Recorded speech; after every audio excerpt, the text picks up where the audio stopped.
You're listening to Financial Advisor Marketing, the best show on the planet for financial advisors who want to get more clients without all the stress. You're about to get the real scoop on everything from lead generation to closing the deal. James is the founder of theadvisorcoach.com, where you can find an entire suite of products designed to help financial advisors grow their businesses more rapidly than ever before. Now, here is your host, James Pollard. Hello and welcome to another fantastic episode of Financial Advisor Marketing. Hey, and speaking of Financial Advisor Marketing, I want to say if you haven't gotten my course, Financial Advisor Marketing Mastery yet, make sure you get it. So go over to theadvisorcoach.com and enroll. I've got over 11 hours of video content. It's all designed to help you get more clients and get more clients with less stress and get them in less time. It's my flagship course. It's the Mac Daddy, if you will, and it's the one with the most material. But I must caution you first, please do not try to go through that entire thing at once. I've seen financial advisors get it, and I can check their stats in the course, Jonathan. I can see what they're watching, how fast they're watching it, what they're doing. I see their activity. And there are some advisors that try to watch all 11 in like the first 2 days. And I admire their passion for it, but I want to caution them, hey, just watch one video a day, maybe one video every 2 or 3 days. Just take your time. Go through it. Don't go through the entire thing in a week. Just watch one video at a time and implement the strategies in your business, because that's the result. You're after results. You're after the result of getting more clients, not just to watch the videos. And a lot of financial advisors are type A personalities, they're go-getters, and I appreciate that. I'm one of them, right? But you can't be type A with the course because there's just a lot there. You're going to take it slow. You're going to implement and see the results. So I hear you saying, like, I'm going to out alpha you. I got more videos than you can handle. Alpha males, type A's, please don't be offended by what I'm saying. I'm honestly trying to help you because it's by far the most comprehensive and, in my opinion, the single most helpful product I offer financial advisors. I mean, outside of the inner circle, which is just month after month, but I mean, nothing else even comes close. And I don't think I've talked about Financial Advisor Marketing Mastery very much on the podcast, which is weird, but there you have it. Go to theadvisorcoach.com and enroll in that today. So there's my plug, my sales pitch value. And we will move on to the podcast today. This is episode number 25. That's a pretty nice number. We've been rocking and rolling. This is like how we're halfway through a year of podcast here, Jonathan. Good grief already. I mean, It's flown by. It doesn't feel like it, but so if you're one of the 4 people who have been listening since day one, hi, Mom. Thank you. Otherwise, if you're new around these parts, make sure you go back and listen to all the episodes. And I do expect you to start with number 1, which was rules for successful financial advisors, I believe, and then mistakes advisors make on LinkedIn, the productivity episodes. And so far, the most engagement I've gotten is from number 13, I believe, which is Are Advisors Working While Drunk? And that's an amazing episode, by the way. That was the sleep episode, Jonathan. You know what? Yeah, that one affected me too, but I'm surprised that's the one with all the other stuff that you've said. That's the one that people brought up. It's just something that they've never heard before and they've never considered. So when I say engagement, I mean the emails that I've gotten, they're like, this one just totally blew my mind. And that's Our Advisors Working While Drunk. And I want to share another resource with advisors. Now this is not a paid resource. I'm doing something out of the goodness of my heart here. If you go to theadvisorcoach.com/sleep, SLEEP, like going to bed at night, sleep, then I have an article right now. There are 10 tips that I personally have used to improve my sleep quality and become a better human being. Essentially, by the time you listen to this, it may be 15, 20 tips. I plan on adding to it as time goes on, but right now it's like a 2,000 plus word article that I wrote myself. You can go to theadvisorcoach.com/sleep and read that. So don't want to get on a tangent there, but today I want to talk about 5 types of clients financial advisors should avoid like the plague. And even though I'm a big believer in attraction marketing, getting people into your business, getting clients, I'm an even bigger believer in repulsion marketing. And when I say that, I mean that you should actively seek to avoid or even repel certain types of people from your business. And it shocks a lot of people when I say that, but it's true, because I found that if you can repel a certain type of person, if you can get them out of your life and out of your business, then the attraction part tends to take care of itself. And if you can get the wrong types of people out of your life, the right types of people become even more attracted to you. So for example, if you're a financial advisor and you're not willing to invest in yourself, I do not want you around me, because I have products ranging from $20 to several $1,000s. So there's really no excuse. I mean, I have everything in that range, Jonathan. But when it comes to financial advisors, there are a few types of clients they should seek to repel. And doing this will make their business much more streamlined, and it will allow them to get clients with less stress. That's the goal. You want more clients, you want less stress, you want to get it done faster. So let's go through this. The very first type of client that you should seek to avoid like the plague, pretty intense stuff, is the type of client who says he doesn't want anything to do with the stock market, yet he's not willing to accept a return that's less, or that any return that's not the market. So he wants to get market type returns without being involved in the market. Well, I don't know, but this person sounds pretty darn hard to please. And you have to make a decision. And another example in my case is that financial advisors tell me that they want to be successful all the time, but talk is cheap. You know this, I know this, because their actions demonstrate to me that they don't really want to be successful, because they don't invest in themselves. They don't take success action. And Jonathan, I sent you and Cupcake the testimonial before the show to get you a little motivated for the day. The guy grew his business 20% in 2 months. Did you see that? Yeah, I saw that from LinkedIn, right? Michael? Yeah. Am I allowed to say his name?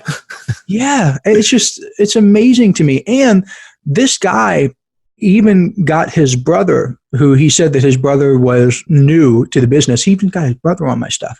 This is incredible. And that guy, his brother, is just going to crush it, because the majority of my audience they have 5 years of experience or more. So the number one complaint I get from people once they go through all the stuff I offer, and it's not really a complaint, it's just an observation. They say, I wish I could have done this earlier. I hear it all the time, again and again and again. They're like, I just wish I could go back in time. I wish I could get my foundation right. And it's just amazing to me that people are getting the growth, they're seeing the results, and I am truly blessed and humbled to have people share that with me and share their story. So the second type of client you should avoid is the one who constantly calls you. You don't want that person who keeps nagging you. And if you're a financial advisor who puts up with those constant phone calls and those constant emails, shame on you, because you're letting that person know that you don't respect your time. And it's the principle of the matter. If you are like Pavlov's dog, and every time your phone rings, you bark and you yip, I got to get the phone, got to answer the phone. You don't respect your time, and people can tell. When they're like, oh, wow, yes, he's answering the phone. Yes, he's responding to my email in 5 minutes. But if it's you personally and not like an assistant or someone you've hired, it's just a clear flag that you don't respect your time. And it devalues you too, James. I mean, it's like you must not be busy if you're answering the phone all the time. Exactly. I mean, if they answered the phone and I called them, I'd be like, wait, aren't you supposed to be working on something? Or aren't you supposed to be working for me? What are you doing? Are you just sitting around waiting for me to call? It's weird. And I want to point out that one of the things that advisors get impressed with when it comes to dealing with me and things like that is I do have an extraordinarily fast response time, like less than 5 minutes. But most of the time I've got it on autopilot, or I've getting someone else checking it. So there's a bit of not smoke and mirrors there, but I'm having you you're getting taken care of without me being there, without my presence. I'm still working for you. Right. I'm still providing the great service, but I'm not like Pavlov's dog, just hopping at the email. My productivity is still high. I can get this stuff done. And a lot of people make themselves accessible in the name of good customer service, but there's a difference between providing good service and letting a client walk all over you. And I'm talking about the ones that call every other day. And if you're afraid to cut those people out of your business, you have a scarcity mentality, period. Hey, financial advisors. Are you ready to take your business to the next level and get more clients with less stress? I invite you to join the James Pollard Inner Circle, a paper and ink newsletter that gets delivered directly to your door every month. When you join now, you'll also get a 90-minute instant download called 5 Keys to Success for Financial Advisors, a $97 value for absolutely free. All you have to do is head over to theadvisorcoach.com/newsletter and join today. And that's something you should deal with. And I've had advisors tell me that I have these clients that they just call and they bother me, or they're control freaks, or they're narcissistic, or like you name it. And I'm like, why don't you cut them out of your business? Like, oh, well, I don't really want to. And they just start making up all these excuses. It's a scarcity mentality. They don't honestly believe down to the core that they could go out and get new business with ease. They're holding on to these pennies when if they just let go of the pennies, dollars would just come to them. Like they just don't get it. And I understand you have to take a leap of faith. You have to have a system in place. I'm not denying any of that. I mean, if you're down to your last dollar or your last client and you really need that person, then of course, I expect you to have a scarcity mentality at some level. But a lot of these advisors that I work with or who are listening to me are already doing fairly well, but yet they're afraid to go from $150,000 a year to cut the bottom 20% of their clients out, go down to $110,000 per year. And that prevents them from getting to 300 because they can't take that cut. They just can't get rid of the people. And if they're unprofitable, that's a whole nother story. If they're unprofitable and you struggle with getting rid of them, you have some serious problems. Because if they're not making you any money, they're not contributing any value to your life and your business and your bottom line, and you still keep them on, I can't even help you with that. Because that's something you got to work with a therapist or something. So go listen to the therapist podcast. So number 3, and the third type of client is the one, and this is a true story. I got an email from an advisor. He forwarded it to me from a client who sent him an email saying, I don't pay you to lose money. So Nice. Apparently this guy's funds or his investments had a down month because the market was down. I mean, these things happen. And he sent his advisor an email like, I don't pay you to lose money. Whoa. Like how much of an a-hole is this guy, right? So, I don't know why you would ever think to send your financial advisor that email. And I don't know about you, but I wouldn't put up with that crap. I would just be like, you are gone. Don't let the door hit you on the way out. And financial advisor told me that one day he came into the office after a down day in the market, right? And he checked his email and that was right there. Just that one sentence. There's nothing else. And the financial advisors, they know they can't control the stock market. They give your financial advisor a break. They're trying to help you. They're trying to do good work for you. They can't magically make the Dow go up or the S&P go up. They can't do it. These are the clients. The shorts, bro. That's why. big short. These are the clients who expect too much. And I'm kind of stuck between a rock and a hard place trying to describe this because it is good to expect a lot from people. I expect a lot from financial advisors, but there's a fine line between having high expectations and just straight up expecting too much. I mean, if your client thinks you're going to make millions for them overnight and they're starting with like 1 million, it just doesn't work that way. And you need to give them that reality check and you need to have that conversation with them of what to expect. And you have to have a solid client onboarding process. I get that. But even if you put them through their onboarding process and they still have these expectations and they just won't stop berating you for stuff you can't control, again, get rid of them. Cut them loose. Cut them loose. Let them go. There's a song, Cut Them Off. Maybe we'll make that our podcast theme if I can get the rights to it. The fourth type of client is the one who is overly analytical, and the client wants second opinions, third opinions, fourth opinions. And there's an old saying, you don't get a dog and bark yourself. And it's like an old country saying, if you can think about that, it makes sense. You're not going to get a dog and then bark yourself. The dog's going to do the barking for you. So if you're hiring a financial advisor, let the advisor do his or her job. Either your clients trust you or they don't. And if they don't trust you, don't be afraid to show them the door. Because if they're a problem for you, let them go be a problem for someone else. And I know that sounds crude. I know that sounds crass. And I know that this is something that other experts and gurus aren't going to tell you, but this is the truth. And whether you like it or not, I'm trying to help. And if people really are a problem, cut them off, because you've got better things to do with your time. There are people out there who appreciate you and what you do and the services you offer more than your bad clients could in 10 lifetimes. So just get that, like understand that. And I remember this guy reached out to me and he was interested in private coaching. And I outlined a little game plan for his entire business. Now, keep in mind, this plan literally could have doubled or tripled his business. Yet he kept second guessing every little thing. Like I said, we're going to do this and this and this. And I just gave him the outline. And looking back, I shouldn't have done that. But so I do take some responsibility. But he just kept nitpicking everything. And he was like, I don't think this is going to work. I don't think that's going to work. I was like, dude, either you do it or you don't. I'm going to sleep fine either way. I know my stuff works. If you don't like it and you want to second guess every little thing, don't let the door hit you on the way out. And again, I am like, I'm amplifying that attitude for you. I'm exaggerating a little bit, but that's kind of the mentality that you need. So think about that. Now, we're going to have a little fun with these, because the fifth type of client you want to avoid is the one who's a kleptomaniac. And this is a funny story. I had an advisor tell me that he kept a candy dish in his office. Just service professionals. They got candy in there, like Butterfingers and Reese's and little mints and things. And he had one in his office. And there was this little old lady that would come in, and she was a client, and she would clean that entire candy dish out every time she visited. He would have it sitting there in his office, and she would just pick it up when he wasn't looking and just like scoop it in her purse or something. So. Wow.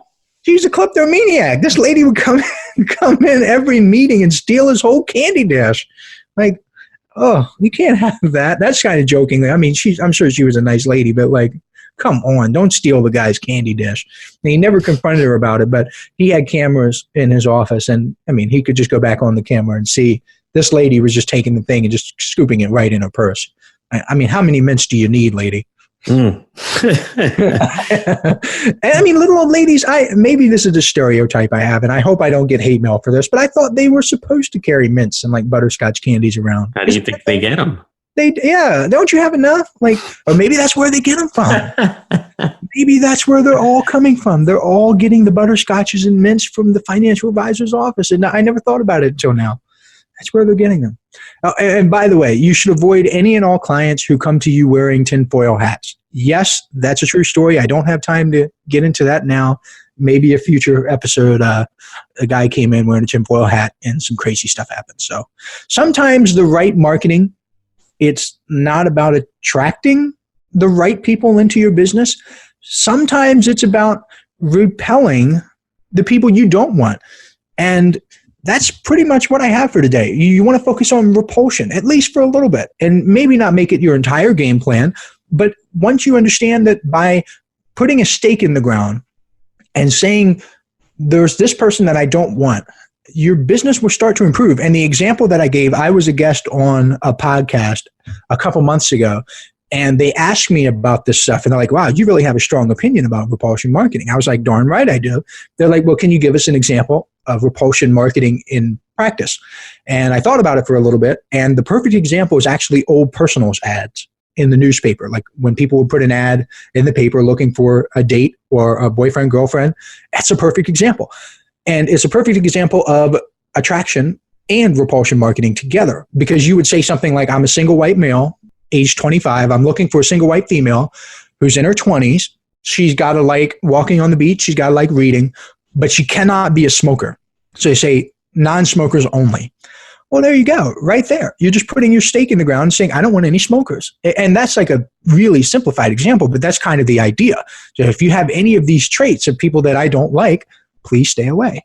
But at the same time, if you like walking on the beach and you're in your 20s and you're a single female, come my way. That's repulsion and attraction marketing combined. So if you can take that idea, if you can read between the lines and you can apply this to your business, and your website, and your email, and your direct mail pieces, watch things get easier. And that's a wrap, Jonathan.